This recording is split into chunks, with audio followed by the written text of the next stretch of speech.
اللہ نے حکم فرمایا کہ امانت میں خیانت نہ کرو۔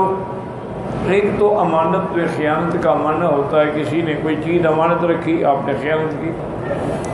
ایک یہ بھی خیانت ہے کہ اللہ نے جو ہم پر فرائض مقرر کیے ہیں آدمی ان کو ادا نہ کرے، یا ادا کرنے کے اندر بھی حقوق اور ارکان اور شروط کی رعایت نہ کرے، تو یہ بھی خیانت ہے۔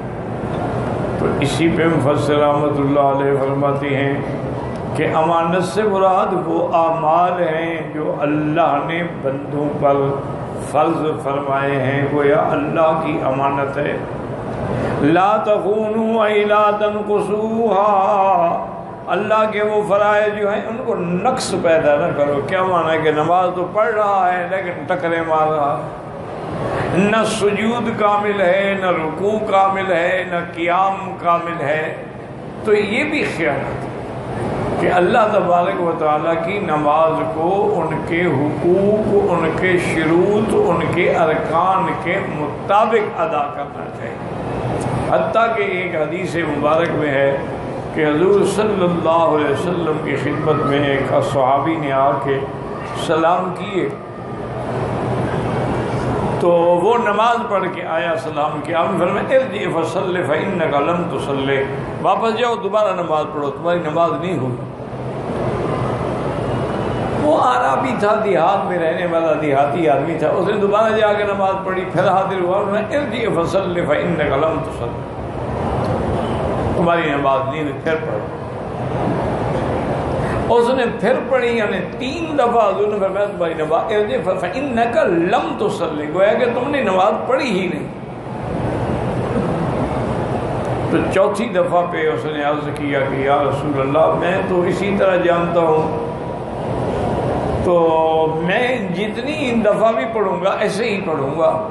تو آپ نے فرمایا کہ نہیں، ایسے نہ کیا کرو، بلکہ ہر جیسے کہ اب تم رکوع میں جا رہے ہو تو رکوع اتنی حتیٰ تطمئن راکعا، بالکل تمہارا اطمینان ہو کہ میں رکوع میں ہوں، اور بالکل پشت تمہاری سیدھی ہو، اور تم اللہ تبارک و تعالیٰ کی تسبیح بیان کرو، سبحان ربی العظیم، اور ایک ایک حرف پہ نظر ہو کہ سبحان ربی العظیم، سبحان ربی، یہ نہیں کہ پتہ میں کیا کہہ رہا ہوں، یہ تو نماز نہیں ہوتی۔ پر میں اگر پھر رکوع سے اٹھو تو پھر کھڑے ہو جاؤ، اگر اکیلے ہو تو سمع اللہ لمن حمدہ، ربنا لک الحمد حمدا کثیرا طیبا مبارکا کما یحب ربنا ویرضی، پھر رکو سجدے میں جاؤ۔ یہ جو تم اللہ اکبر اللہ اکبر اللہ اکبر نماز نہیں ہوتی۔ تو اس لیے اب خود آپ اندازہ فرما لیں کہ ہم جتنی نمازیں پڑھ رہے ہیں کیا وہ صحیح معنی میں نمازیں؟ اچھا، خدا کی قدرت یہ ہے کہ دنیا کا معاملہ ہو تو آدمی کہتا ہے کہ میں اس کو زیادہ سے زیادہ بہتر انداز میں کروں، گھر بنانا ہو، کوئی آفس بنانا ہو، کوئی کتاب لکھنی ہو، اس میں کوشش کرے گا کہ بالکل ہر لحاظ سے مکمل ہو، دیکھنے والا کوئی اعتراض نہ کر سکے۔ لیکن دین کے اندر کوئی فکر نہیں کہ یہ مکمل ہو۔ اور سارے قرآن پاک کا مطالعہ کریں، اب کسی جگہ اللہ نے یہ نہیں فرمایا کہ صلو نماز پڑھو، کسی جگہ، بلکہ جہاں بھی فرمایا اقیم الصلاۃ، نماز قائم کرو۔ اسی طرح فرمایا مومن جو ہے یقیمون الصلاۃ، نماز قائم کرتے، فرمایا مقیمی الصلاۃ، اقیم الصلاۃ۔ تو یہ سب جگہ حکم ہے کہ قائم کرو۔ قائم کرو کیا معنی؟ قائم کرنے کا معنی یہ ہوتا ہے کہ نماز کو اس کے شروط اور ارکان کے مطابق ادا کرو اور وقت میں ادا کرو۔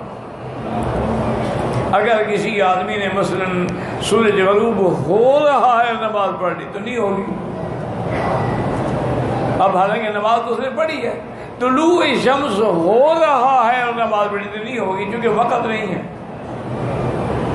اگر اس نے فجر کے بعد فوراً ظہر پڑھ لی نماز نہیں ہوگی۔ ان الصلاۃ کانت علی المؤمنین کتابا موقوتا، کہ تعیین ہے، اوقات مقرر ہیں، اور یہ نماز کے اوقات اتنے اہم ہیں کہ جبریل علیہ السلام خود آسمانوں سے اترے اور حضور کے امام بن کے انہوں نے آپ کو 10 نمازیں پڑھائیں۔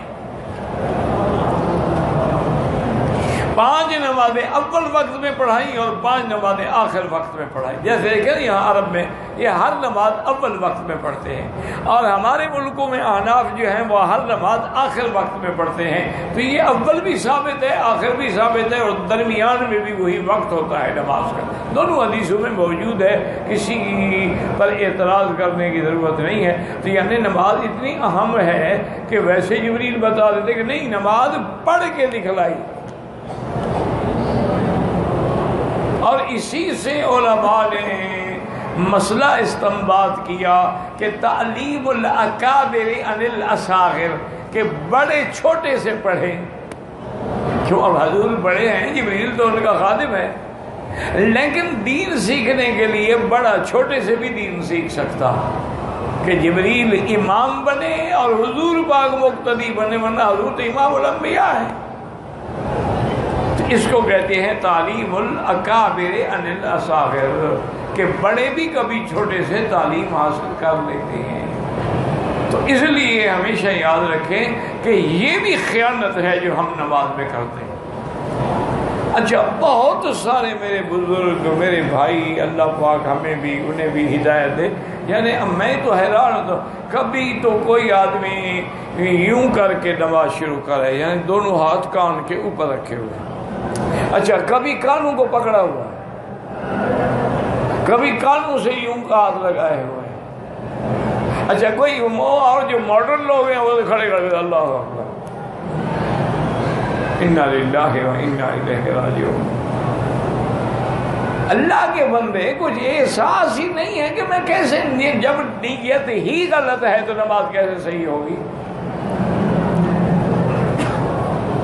اچھا کتنے لوگ ہیں تقریباً، یعنی اللہ کرے میری بات غلط ہو، میرا خیال ہے کہ 90% لوگ جو ہے سجدے میں جا کر دونوں پاؤں پیچھے سے اٹھا لیتے ہیں۔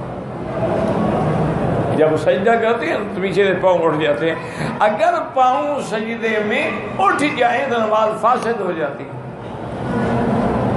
کیونکہ حضور کی حدیث ہے کہ یسجد علی 7 اعضاء، 7 اعضاء ہیں جس میں تم نے سجدہ کرنا ہے۔ وہ 7 اعضاء کون سے ہیں؟ کہ تمہارے 2 گھٹنے ہیں، اسی طرح 2 پاؤں ہیں، 2 ہاتھ ہیں، 6 ہو گئے، 1 چہرہ ہے۔ تو یہ 7 اعضاء ہیں جن سے سجدہ مکمل ہوگا۔ اگر ان 7 اعضاء میں اس نے کوئی اعضاء کو زمین پہ نہیں رکھا ہے تو سجدہ نہیں ہوگا۔ اگر ایک اعضاء کو اٹھا لیا ہے تب بھی جو اعضاء 7 پہ سجدہ نہیں ہوگا۔ تو اس لیے ہمیشہ خیال رکھا کریں۔ اچھا بہت سارے میرے بھائی، میرے بزرگ نماز شروع کرتے ہیں نا، خیال نہیں کرتے کہ انگلیاں ہماری کدھر ہیں، یوں ہیں، نہیں، ان کو کعبے کی طرف ہونا چاہیے۔ جیسے تمہارا رخ کعبے کی طرف ہو، تمہارے ہاتھ بھی اور انگلیاں یوں نہ ہوں، ملی ہوئی۔ اور اسی طرح جب تم کھڑے ہوتے ہو تو پھر یہ دایاں ہاتھ بائیں ہاتھ پہ ہو، اور پھر ہاتھ باندھنے کے بارے میں جو حدیثیں ہیں وہ تحت السرہ بھی ہیں، ناف سے نیچے بھی، ناف کے اوپر بھی، ایک روایت میں سینے پر بھی آتا۔ لیکن سیدنا علی رضی اللہ تعالیٰ فرماتے تھے من السنت ان یضع یمینہ علی شمالہ تحت السرۃ، سنت یہ ہے کہ دایاں ہاتھ بائیں پہ رکھے اور ناف کے نیچے ہاتھ باندھے۔ تو اس لیے ہمیشہ یاد رکھو کہ سنت میں اور حدیث میں بڑا فرق ہوتا۔ جس کو بہرحال علماء تو خیر ہم ان کے جوتیوں کے غلام ہیں. جو آج کل ہمارے نوجوان طبقہ ہے نا ماشاءاللہ، جو 2 کتابیں پڑھ لیتے ہیں اور وہ بھی اردو ترجمے والی، اور اس کے بعد جناب وہ خود کو پتہ نہیں کیا سمجھتے ہیں، کوئی علامہ کوئی پتہ نہیں کیا کیا. ایک آدمی آیا تو اس نے مجھے کہا کہ حضرت یہ حدیث جو ہے بخاری شریف میں ہے، آپ اس پر عمل نہیں کرتے ہیں. میں نے اس سے کہا، میں نے کہا بھائی دعا کر. میں نے کہا کیا کسی سے بحث کرنے کا کوئی فائدہ نہیں نا، کیونکہ اندازہ ہو جاتا ہے نا یہ مسئلہ سمجھنا چاہتا ہے یا جھگڑنا چاہتا ہے. میں نے کہا ٹھیک ہے دعا فرمائے اللہ ہمیں توفیق دے. انہیں پھر کہا حضرت بخاری شریف کے اندر حدیث ہے آپ عمل نہیں کرتے. میں نے کہا اچھا ایک منٹ، اگر مجھے بخاری شریف کتاب کا نام صحیح بتا دو نا تو میں آج سے تیرے کہنے پہ عمل کروں گا. کتاب کا کیا نام ہے؟ اس کا نام بھی نہیں ہے. بخاری شریف کو کتاب کا نام ہے. خدا کا خوف کرو. وہ تو امام صاحب چونکہ بخارا کے رہنے والے تھے، وہی پیدا ہوئے تو نسبت ہو گئی بخارا کی طرف، جیسے مکے والوں کی نسبت ہو گئی مکی کی طرف، مدینے والوں کی ہو گئی مدینے کی طرف، یمن والوں کی ہو گئی یمانی کی طرف. تو یہ تو ایک نسبت تھی کہ بخارا کی طرف آپ کی نسبت ہے کیونکہ آپ پیدا وہاں ہوئے ہیں. ابو عبداللہ محمد ابن اسماعیل البخاری ان کا نام ہے. ہمارے یہاں کے بھائی جو ہیں ان میں 80% تو ان کا نام بھی نہیں جانتے. بس امام بخاری. بھئی اللہ کے بندے، ان کا نام امام بخاری تو ہے نہیں، نہ کتاب کا نام بخاری ہے. کتاب کا الجامع الصحیح ہے. امام صاحب کا نام ابو عبداللہ محمد ابن اسماعیل البخاری ہے. بخاری تو نسبت ہے. اور آپ حیران ہوں گے کہ امام بخاری جہاں پیدا ہوئے اور پھر خلتنک میں آپ دفن ہوئے، اللہ ان کی قبر پہ کروڑوں رحمتیں فرمائے. عظیم محدث تھے، امیر المؤمنین فی الحدیث، بادشاہ تھا حدیث. اور اللہ نے ایسا حافظہ ان کو دیا تھا نا کہ ایک دفعہ پڑھ لیا بس وہ یاد ہو جائے.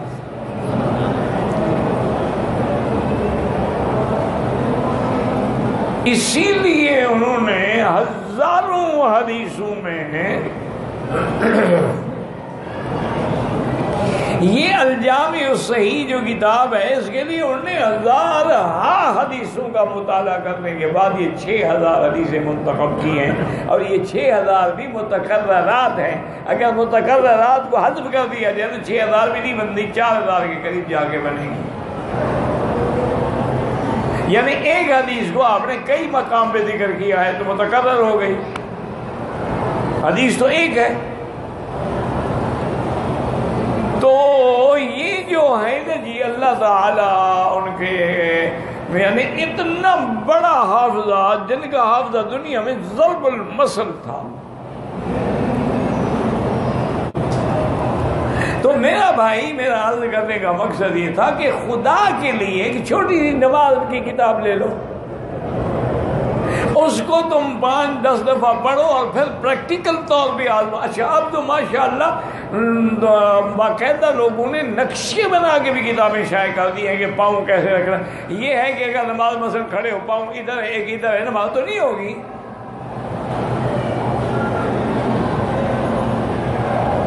اچھا بہت سارے بھائی میرے سجدہ کرتے ہیں تو یوں ہاتھ رکھ کے سجدہ کرتے ہیں، سو نماز تو نہیں ہوتی.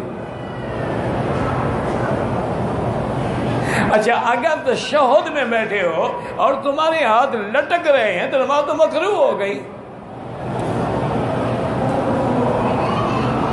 تشہد میں ہاتھ اوپر ہو پورا اور انگلیاں ملی ہوئی ہوں، رکوع میں انگلیاں کھلی ہوں تاکہ گھٹنے پکڑ کے کھڑے ہو سکو. اور الحمدللہ ثم الحمدللہ کتابیں موجود ہیں، نقشے موجود ہیں، باقاعدہ پاؤں بنے ہوئے ہیں کہ کیسے پاؤں رکھنا ہے. اچھا یہاں میں نے کعبہ شریف میں ایک نہیں ہزاروں کو دیکھا ہوگا کہ کعبہ یوں ہے اور وہ یہ نماز یوں پڑھ رہا ہے۔ اللہ کے بندے کعبہ سامنے ہو تو عین کعبے میں آدمی کا ہونا شرط ہے، باہر ہو تو جہت کافی ہے، لیکن اگر کعبہ سامنے ہے پھر آپ ایسے کھڑے ہوں کہ آپ کا پورا بدن کعبے کے اندر آئے، اسی لیے تو یہاں صفیں گول بنتی ہیں، لیکن نہیں ایسے کھڑے ہوئے، وہی کعبہ ادھر ہے تم ایسے کھڑے ہو۔ اچھا، حالانکہ آپ حرم کے باہر یا اندر دیکھ لیں، اللہ حکومت کو جزائے خیر عطا فرمائے کہ اتنی انہوں نے محنت کی ہے کہ یہ نیچے جو پتھر لگا ہے نا، ہر پتھر کا رخ جو ہے وہ کعبے کی طرف ہے۔ آپ پتھر پہ کھڑے ہو جائیں آپ کی نماز ٹھیک ہو جائے گی، لیکن کوئی دیکھے صحیح نا، کوئی دیکھے تو صحیح نا میں کس پتھر پہ کھڑا ہوں۔ تو یاد رکھیں کہ یہ بھی نماز میں خیانت ہے، روزے میں بھی خیانت، نماز میں بھی خیانت، زکوٰۃ میں بھی خیانت، کہ جو مال مویشی میں سے جو بالکل مریل بکری ہوئی وہی زکوٰۃ میں پکڑ کے دے دی، یہ بھی خیانت ہے۔ اسی طریقے سے ہر بات، یعنی جو اللہ نے فرائض رکھے ہیں، فرض فرائض و شرع شرائع، اللہ نے فرائض مقرر کی ہے، شریعت مقرر کی ہے، اوامر ہیں، زواجر ہیں، نواہی ہیں، ان سب کا پورا پورا جب تک لحاظ نہیں کرو گے پھر خیانت ہے۔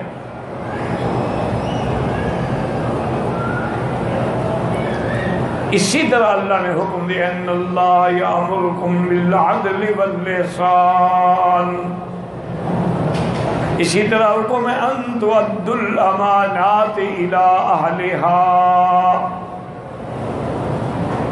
اسی طرح اللہ فرماتے ہیں مومنو لا تخون اللہ وتخون الرسول، اللہ سے خیانت، اللہ سے خیانت کیا معنی ہے؟ جو اللہ نے فرائض کیے ہیں ان میں خیانت کر رہے ہو تو گویا اللہ سے خیانت کر رہے ہو، اور جو دین میرے مدنی نے سمجھایا ہے اس میں کمی کر رہے ہو تو گویا اللہ کے نبی سے خیانت کر رہے ہو۔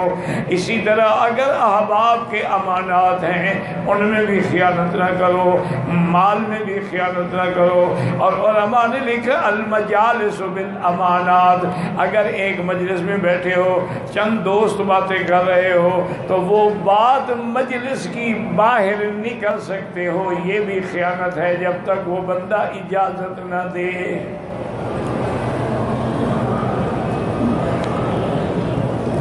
اس لیے مفسر رحمۃ اللہ علیہ نے فرمایا ہے کہ تخون امانات کا معنی کیا ہے کہ فرائض کے اندر نقص رہ جائے، صحیح ادا نہ ہو۔